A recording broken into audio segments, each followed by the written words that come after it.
Hello students, मैं रितु चंद्रवंशी, अतिथि व्याख्याता समाजशास्त्र, गवर्नमेंट पीजी कॉलेज कवर्धा।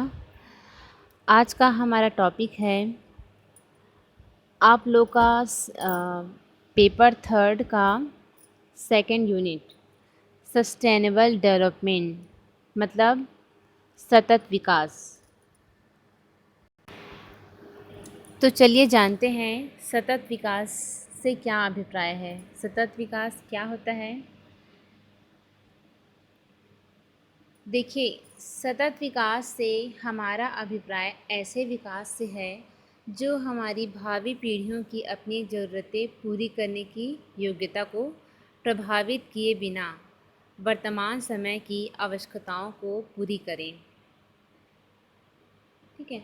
भारतीयों के लिए पर्यावरण संरक्षण जो सतत विकास का अभिन्न अंग है, जो नई अवधारणा नहीं है। भारत में प्रकृति और वन्य जीवों का संरक्षण अगाध आस्था की बात है, जो हमारे दैनिक जीवन में प्रतिबंधित होता है और पौराणिक गाथाओं, लोक कथाओं हो गया, धर्म हो गया, कलाओं और संस्कृति में वर्णित भी रहता है। ठीक है। इस प्रकार सतत विकास निरंतर विकास की प्रवृत्ति है और पर्यावरण का स्रोत भी है। मानव की इसी प्रवृत्ति के फलस्वरूप वह विकास के वर्तमान स्तर तक पहुंच पाया है। इस विकास यात्रा में वह पर्यावरण का सतत उपयोग करता रहा है और जैसा कि पूर्ववर्ती विश्लेषण से स्पष्ट है कि प्रत्येक विकास के चरण का पर्यावरण पर प्रभाव भी पड़ता रहा है। जब तक यह प्रभाव सीमित अथवा सामान्य होता है, उसे पारिस्थितिक तंत्र पर विशेष प्रभाव नहीं पड़ता है, परंतु जब यह अधिक सघन एवं विस्तृत होने लगता है तो पर्यावरण में विकृतियाँ उत्पन्न होने लगती है। ठीक है। और उसका जो दुष्प्रभाव है वो पूरे जीवन जगत पर पड़ने लगता है।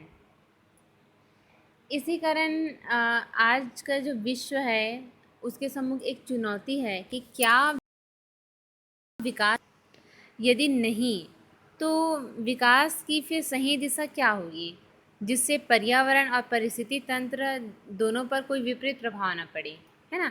इस प्रश्न के पीछे जहाँ पर्यावरणविद, जो पर्यावरणविद है, जिसे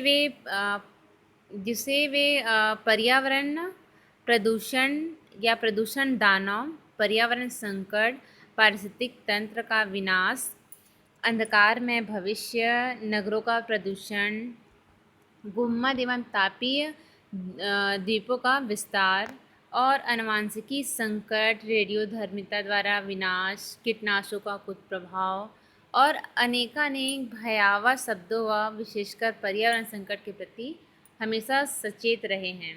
ठीक है। यह निसंदेह सत्य है कि विकास के साथ साथ पर्यावरण पर प्रभाव पड़ता है, किंतु यह कदापि नहीं है कि विकास को रोक दिया जाए, क्योंकि अगर हम पर्यावरण पर दुष्प्रभाव पड़ने की वजह से विकास को रोक देंगे तो फिर पूरे देश का, पूरे दुनिया का संचालन ही रुक जाएगा। इसलिए पर्यावरण विकास सतत विकास जरूरी है। ठीक है। आवश्यकता इस बात की है कि विकास को सही दिशा दी जाए, है ना, जिससे जैसे कि उसे मानव उपयोगी बनाया जाए, जिससे वो पर्यावरण पर कुप्रभाव ना पड़े। यह कार्य संपूर्ण विश्व को सामूहिक रूप से करना पड़ेगा, क्योंकि यह कोई व्यक्तिगत प्रक्रिया नहीं है, ये सामूहिक प्रक्रिया है। तो संपूर्ण विश्व को एक साथ मिलकर पर्यावरण को संरक्षण करने के लिए प्रयास करना पड़ेगा। इसमें वैज्ञानिकों, शोधकर्ताओं के साथ साथ प्रशंसकों एवं सामान्य जनता को भी योग देना पड़ेगा। ठीक है। यह कार्य क्षेत्रीय अथवा राष्ट्रीय सीमाओं से अलग रहकर विश्व स्तर का करना पड़ेगा, क्योंकि यह कोई एक क्षेत्र में होने वाला परिवर्तन नहीं है, ये पूरे विश्व स्तर पर होने वाला परिवर्तन है। तभी विकास की सार्थकता हो सकती है। अदरवाइज विकास एवं पर्यावरण प्रदूषण संकट का मूल कारण तकनीकी और प्रौद्योगिकी है, जिसके वजह से यह संकट पूरे विश्व का संकट बन गया है। और विद्वानों का मानना है कि जिस तरह तकनीकी के विकास ने समस्याओं को जन्म दिया है वही इसका समाधान करेगा। और जितने भी पर्यावरणविद हैं वो मानते हैं कि प्रकृति ने जिस जिस समस्या को जन्म दिया है या तकनीकी ने जिस समस्या को जन्म दिया है वही इसका सॉल्यूशन भी करेगा। अब देखते हैं सतत विकास की संकल्पना। सतत विकास अथवा संग्रहित विकास की वर्तमान संकल्पना से पूर्व ही अनेक प्राचीन सभ्यताओं में प्रकृति और पर्यावरण की रक्षा के विचार मिलते रहे हैं। पर्यावरण के अनेक तत्वों जैसे कि पृथ्वी, जल, आकाश, वनस्पति तथा अनेक जीवों को ईश्वर की श्रेणी में रखना तथा उसकी पूजा करना, उनको हानि होने से बचाना भारत की प्राचीन धार्मिक परंपरा ही रही है। यद्यपि कह सकते हैं कि उस काल में जनसंख्या वृद्धि तथा पर्यावरण को हानि पहुंचाने जैसी समस्या नहीं थी, किंतु तब से इन्हें भी उच्च स्थान देकर उनका संरक्षण करना वर्तमान में भी दिशा निर्देशित करना है।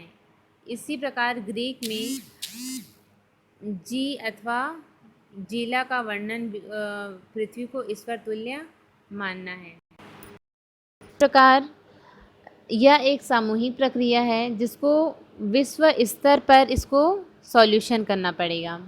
चलिए हम सतत विकास का उद्देश्य देखते हैं वर्तमान परिप्रेक्ष्य में कि सतत विकास का वर्तमान परिप्रेक्ष्य में क्या स्थिति है, क्या उद्देश्य है।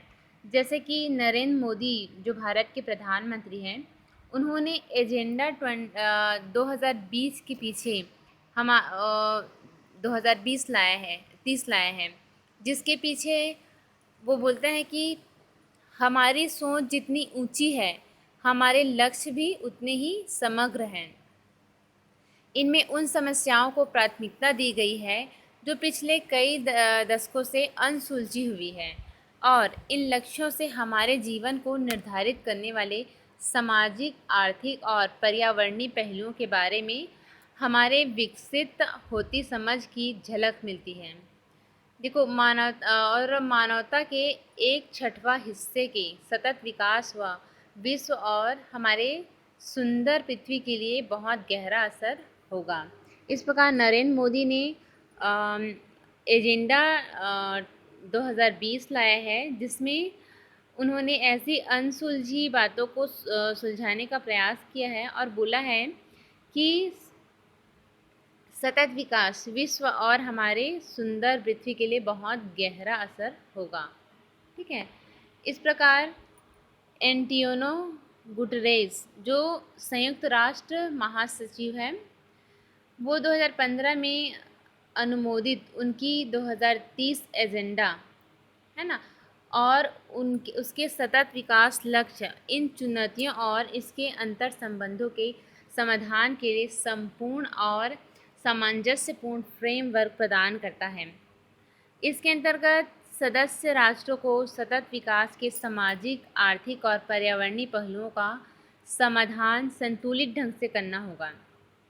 यह इन पर अमल करते हुए समावेशन और एकीकरण तथा किसी को पीछे छूटने न देने के सिद्धांत का पालन करना भी अनिवार्य होगा। इस प्रकार हम दुनिया का कायाकल्प करने की दहलीज पे ही खड़े हैं। अंतर्राष्ट्रीय समुदाय ने संयुक्त राष्ट्र के माध्यम से 17 सतत विकास लक्ष्यों की ऐतिहासिक योजना शुरू की है, जिसका उद्देश्य वर्ष 2030 तक अधिक संपन्न, अधिक समतावादी और अधिक संरक्षित विश्व की रचना करना है। ठीक है।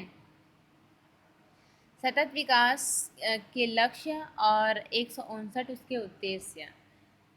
सतत विकास के लिए 2030 एजेंडा के अंग है, जिसे सितंबर 2015 में संयुक्त राष्ट्र महासभा की शिखर बैठक में 193 सदस्य देशों ने अनुमोदित किया था। यह एजेंडा पहली जनवरी 2006 से प्रभावित हुआ है।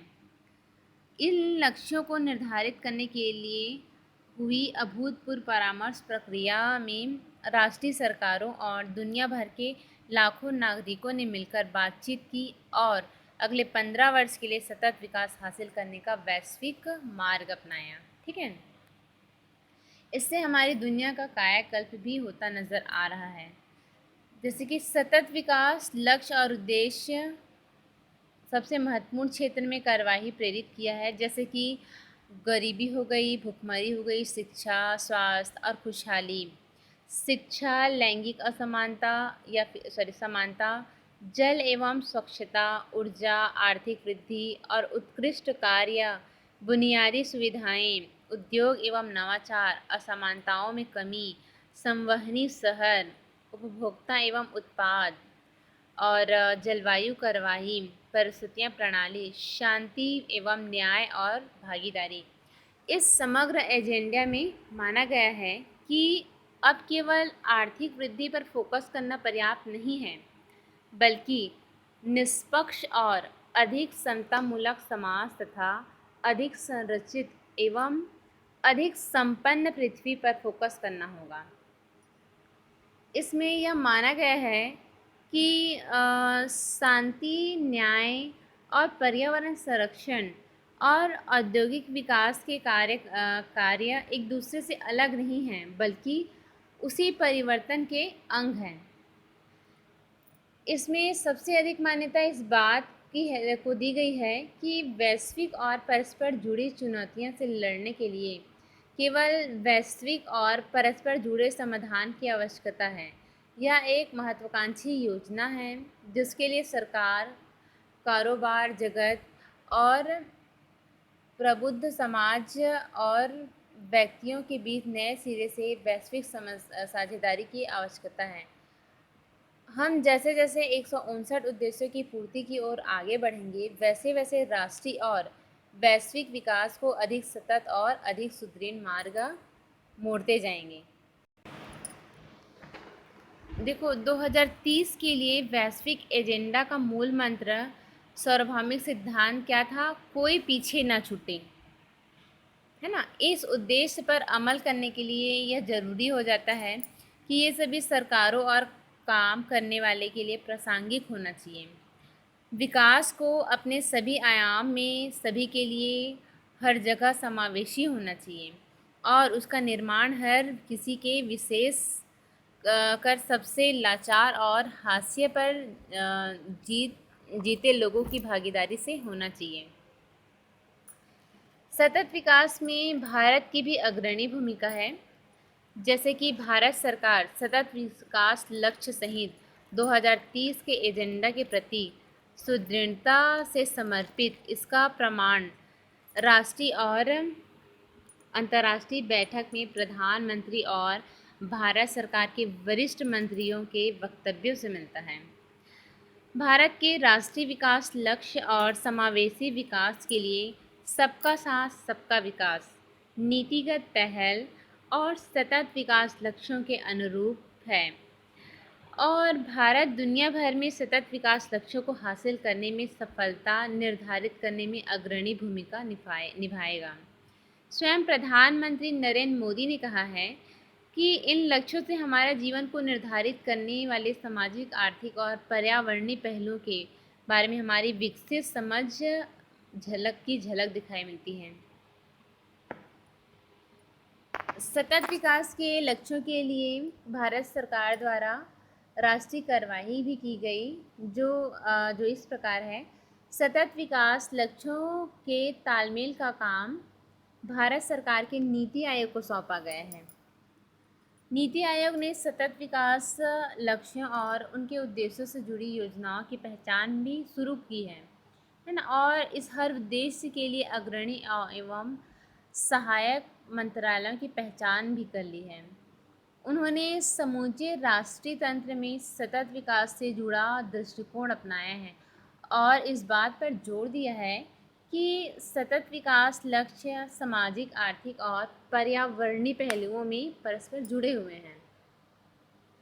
राज्यों को भी सलाह दी गई है कि वे भी केंद्र प्रायोजित योजनाओं के साथ साथ अपनी योजनाओं का भी पहचान करें। इसमें राज्य सरकार की भी विशेष भूमिका होती है, जैसे कि सतत विकास लक्ष्यों की दिशा में प्रगति की कुंजी राज्य सरकार के हाथ में होती है। क्योंकि कोई भी केंद्र सरकार द्वारा कोई नियम लागू कर रहा है राज्यों में, तो वो केंद्र के द्वारा ही डायरेक्ट नहीं किया जाता है, वो राज्य उसको संचालित करेगा, है ना। जैसे जनहित को प्राथमिकता देने और उन्हें सुरक्षित करने में सबसे अधिक सामर्थ्य कौन होगा? राज्य सरकार होगा, है ना। कोई भी पीछे ना छूटे। सरकार के अनेक प्रमुख कार्यक्रम हैं, जैसे स्वच्छ Bharat, make in India, skill India और डिजिटल इंडिया सतत विकास लक्ष्यों के मूल में है। राज्य और स्थानीय सरकार इनमें से अनेक कार्यक्रमों में मुख्य भूमिका भी निभा रही हैं। स्थानीय सरकारों की भूमिका भी उतनी ही महत्वपूर्ण है। 17 में से 15 सतत विकास का सीधा संबंध देश में स्थानीय सरकारों की गतिविधियों से है। राज्य सरकारें सतत विकास लक्ष्यों पर अमल है और उनकी निगरानी के लिए संकल्पना, नियोजन, बजट निर्धारण भी किया गया है, जिससे विकास में गहरी रुचि ले रही है। इस प्रकार सतत विकास के लिए केंद्र सरकार एवं राज्य सरकार दोनों के द्वारा बहुत सारे प्रयास किए जा रहे हैं, जिससे भारत का पूरा सतत विकास हो सके, पूरे विश्व का सतत विकास हो सके। ठीक है, इस प्रकार आप लोग का यह यूनिट कंप्लीट होता है। धन्यवाद।